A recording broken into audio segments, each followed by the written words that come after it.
Eva M. de Stéphane Pécheux par Catherine Andrieux. Eva, ce prénom se prononce comme une respiration. À peine née, qu'elle recommence le monde, non par le verbe divin, mais par la pure évidence du corps. Eva est une naissance, voilà le premier souffle du texte qui dit tout et le dépasse. Stéphane Pécheux ne décrit pas une femme, il réinvente la lumière. Eva M n'existe pas, elle s'incarne. Elle surgit comme surgit une idée lorsqu'elle devient forme, comme si la beauté avait trouvé pour un instant un visage où demeurer.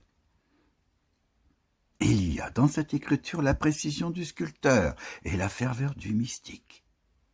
Blonde, racée, aux yeux de métal venue de l'Est, déjà la figure s'élève entre deux forces, le divin et le manufacturé, la chair et l'icône, l'Est comme promesse et comme mémoire d'un froid.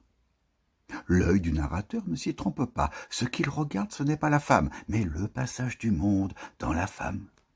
Eva est un prisme, son éclat diffracte la réalité en scène, en gymnase, en objectif, autant de cadres où la beauté se recompose pour être aussitôt perdue. La nudité ici n'est jamais offerte, elle est pensée. Le texte la dépose comme une vérité dangereuse, qui n'appartient ni au désir ni à la pudeur, mais à ce point de fusion où la forme rejoint sa cause. Car les dieux l'ont fort bien doté, écrit Pécheux. Ironie divine d'un créateur qui sait qu'il ne crée rien sans le modèle, mais que le modèle n'existe qu'à travers lui. Alors qui regarde qui? Le poète ou Eva? Le regard est une corde tendue entre deux abîmes, celui de l'incarnation et celui de la disparition. L'effervescence du corps d'Eva n'est pas celle d'un corps en mouvement, mais d'une matière en éveil. Tout y bouillonne, sans débordement, sans le moindre remous, dit-il, sinon celui du désir ou de l'amour, nuance capitale. Le texte devient un bassin calme, traversé de courants invisibles. Le lecteur croit voir la surface, mais ce sont les profondeurs qui le fixent. Sous le vernis glacé des mots, on entend battre la source. C'est là que réside le génie discret de Pécheux. Faire de la contemplation une expérience sensorielle et métaphysique à la fois, une tension de cristal où brûle l'eau. Eva, figure de modèle, n'est pas qu'une femme regardée. Elle est l'espace même du regard, ce lieu où l'œil s'éprouve, s'égare, se découvre créateur et impuissant. Le narrateur laque les courbes avantageuses d'Eva, écrit-il, et tout est dit, il ne caresse pas, il vernit. Il fixe l'éphémère, mais en le figeant, il le tue. C'est le trame secret de tout artiste, désirer que la forme dure, sachant qu'elle ne vit que par son évanouissement. Dans cette scène muette, la femme devient miroir du verbe. Sa beauté n'est pas dans ce qu'elle montre, mais dans ce qu'elle retient.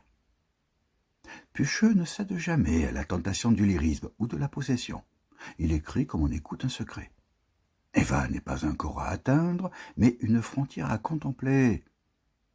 Entre la chair et la lumière, entre la naissance et la perte, elle est cette vibration pure où l'humain s'invente son propre Dieu.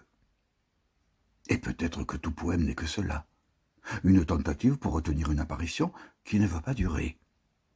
Une lutte contre le silence et le temps menée à la surface d'un nom, Eva M, initiale suspendue comme une énigme. M comme modèle, mystère, mémoire ou simplement matière. Chaque lecture la fait renaître, chaque regard la refait autrement. Ainsi Stéphane Pécheux signe moins un portrait qu'une méditation sur le pouvoir et la fragilité du regard. Il montre comment la beauté, sitôt fixée, échappe, comment le désir, sitôt dit, devient pensée, comment l'écriture, en voulant sauver la forme, finit par s'y fondre.